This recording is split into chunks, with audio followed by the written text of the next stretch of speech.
because I am an economist and I need to just show you a few things. But what I'm talking about secular stagnation is that for those who are between the ages of 18 and 64, the economic outcomes are not as worse as we've seen in the 1930s when we had the Great Depression. But it took 12 years to come out of that point. We are now in a similar scenario, but it's not as deep. Why? Bernanke contributed from the learnings that he received from Stanley Fischer, as I discussed. Now we're not as worse, but it's taking as much if we just forecast in terms of where we could go from here. And all of these ideas were formulated from the guys at MIT.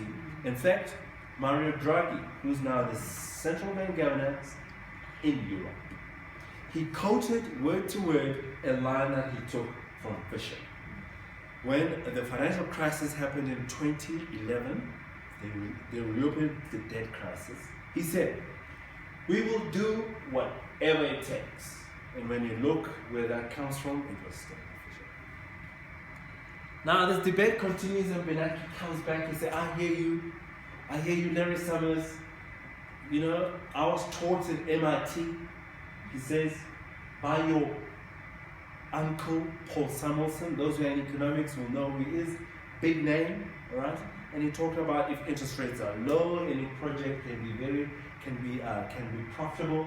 And the point I'm making about this discussion here is that look at this public debate that is happening about the economics of the world, but it's coming from the same alma mater, right?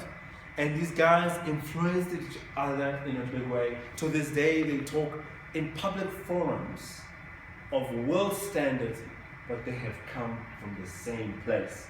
And you have to cherish the time you spend in an institution like this one. So I went into history and I've